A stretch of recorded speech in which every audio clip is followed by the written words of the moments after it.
नमस्कार, आप देख रहे हैं जे प्राइम भारत और मैं हूं आपके साथ ज्योतिका। आइए रुक करते हैं खबर की ओर।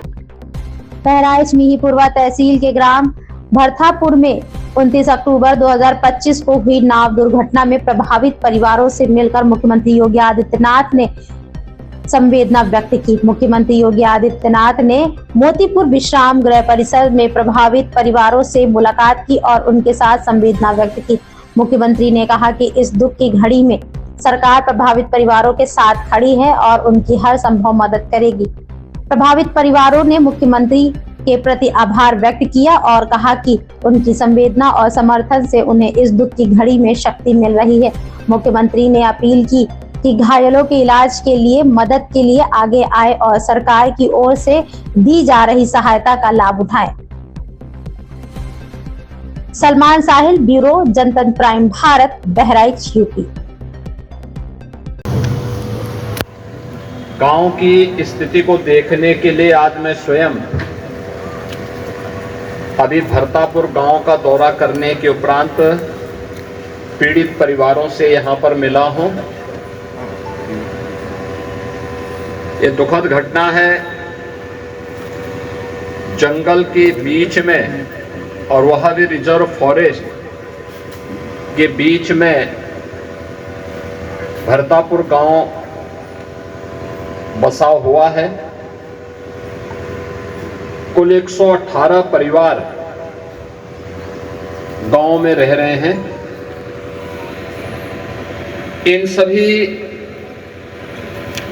नागरिकों के पास किसी के पास भी पक्का मकान नहीं है, क्योंकि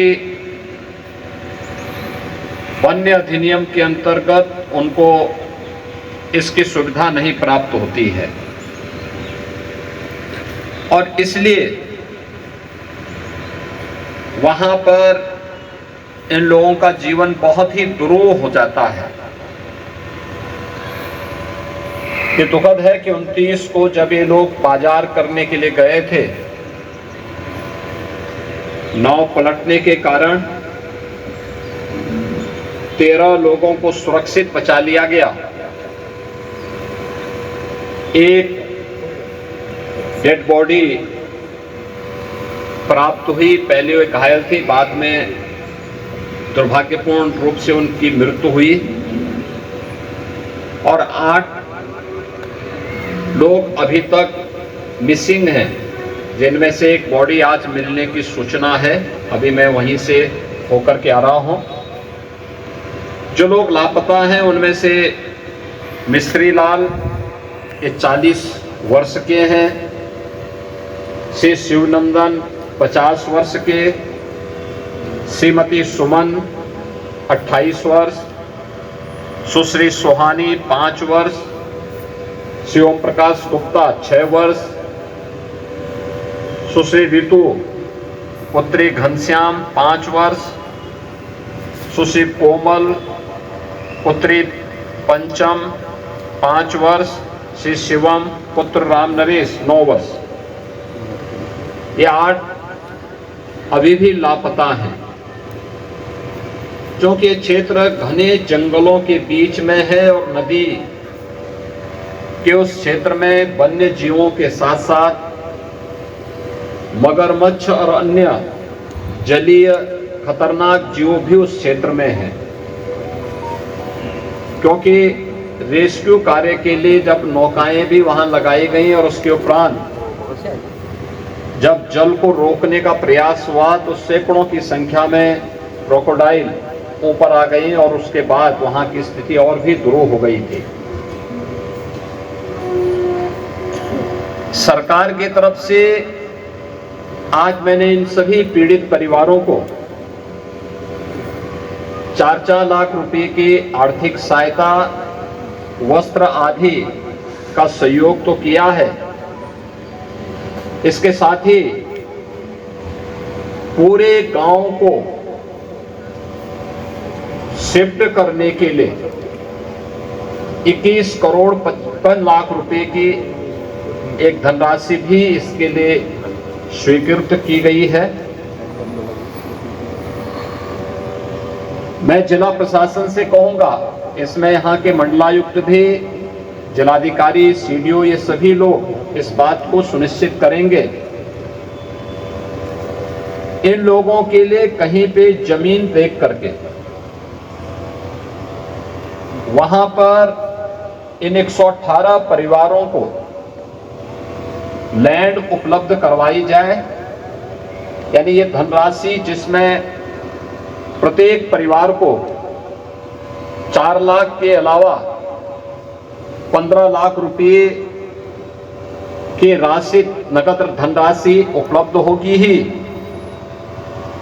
जिनकी वहां पर भूमि है, संपत्ति है, उसका भी 1,92 लाख रुपए इसके लिए अलग से वहां पर उपलब्ध करवाया गया है।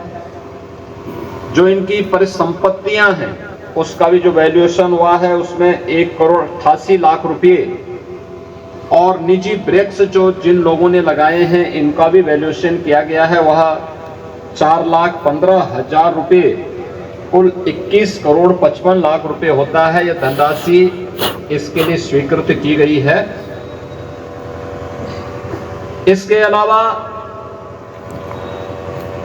जिला प्रशासन इस बात को सुनिश्चित करें कि अगले 1 महीने के अंदर इन लोगों के लिए जमीन, कहीं पे सरकारी जमीन हो या कहीं आवश्यकता पड़ती है तो उसको अतिरिक्त पैसा शासन से मांग करके एक जमीन इन लोगों को मिले, जहां पर इनके लिए 118 परिवारों के लिए कॉलोनी बनाई जा सके। भरतापुर के ही नाम पर इसी तहसील में इनके लिए आवास की सुविधा हो जाए, पक्का मकान।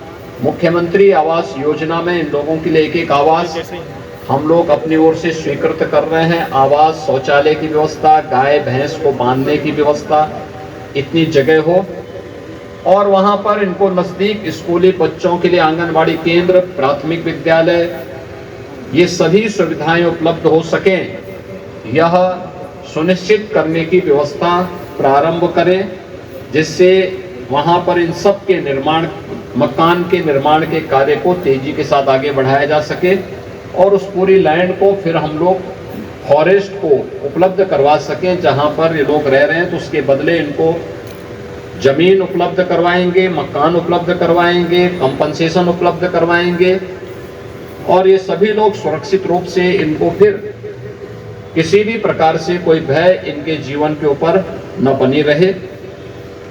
इस पूरी घटना में एनडीआरएफ, एसडीआरएफ, पीएसए की फ्लड यूनिट, सभी लोग वहां पर अभी भी बचाव और राहत कार्य की लगातार न केवल वहां पे उस कार्य में लगे हुए हैं, लेकिन आज 4 दिन के उपरांत अब किसी के जीवित बचे रहने की संभावना बहुत कठिन है, क्योंकि पानी बहुत ज्यादा है, जलीय जीव खतरनाक रूप से उस क्षेत्र में है।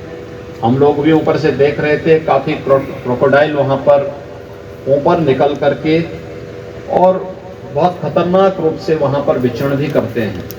वन्य जीवों की भी भारी संख्या वहां पर घने जंगल के बीच में देखी गई है, इसलिए इनका और इनके बच्चों का जीवन सुरक्षित उस घने जंगल के बीच में नहीं, बल्कि जंगल के बाहर सुरक्षित स्थान पर इनके पुनर्वास की आवश्यकता, और वह भी कॉलोनी बना करके इनको व्यवस्थित किया जा सके, जहां पर इनके लिए ये सभी प्रकार की सुविधाएं, हाट, बाजार, फेयर प्राइस शॉप, ये सभी उपलब्ध कराया जा सके। इस प्रकार की एक लैंड देख करके उसकी व्यवस्था सुनिश्चित करें। इसीलिए मैं आज स्वयं यहाँ पर उपस्थित हुआ हूँ।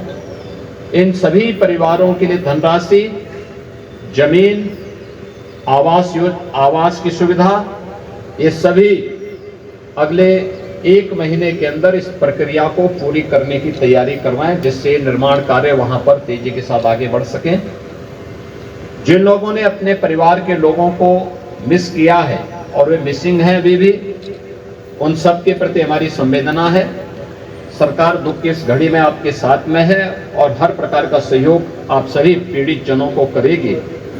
इसके अलावा और भी हम देखें, अगर कोई वन्य गांव या कोई भी ऐसा जगह जो लोग घने जंगलों के बीच में वहां पर रह रहे हैं, रहने के लिए मजबूर रह रहे हैं, उन्हें तत्काल विस्थापित करके सुरक्षित स्थानों पर ले जाने की व्यवस्था करें, जिससे वह और उनके आने वाली पीढ़ियां सुरक्षित अपना जीवन यापन कर सकें, इसीलिए आज मैं यहाँ पर उपस्थित हुआ हूँ पीड़ित परिवारों के प्रति अपनी संवेदना व्यक्त करने के लिए और सभी परिवारों को सहयोग, शासन का सहयोग और सहायता प्रदान करने के लिए आज मैं स्वयं यहाँ पर आया हूँ। और मैं आप सबको इस बात के लिए आश्वस्त करता हूँ कि दुख की इस घड़ी में सरकार और हमारे सभी जनप्रतिनिधि आपके साथ में खड़े हैं। धन्यवाद। जय हिंद। इस खबर में बस इतना ही। बने रहिए जे प्राइम भारत के साथ।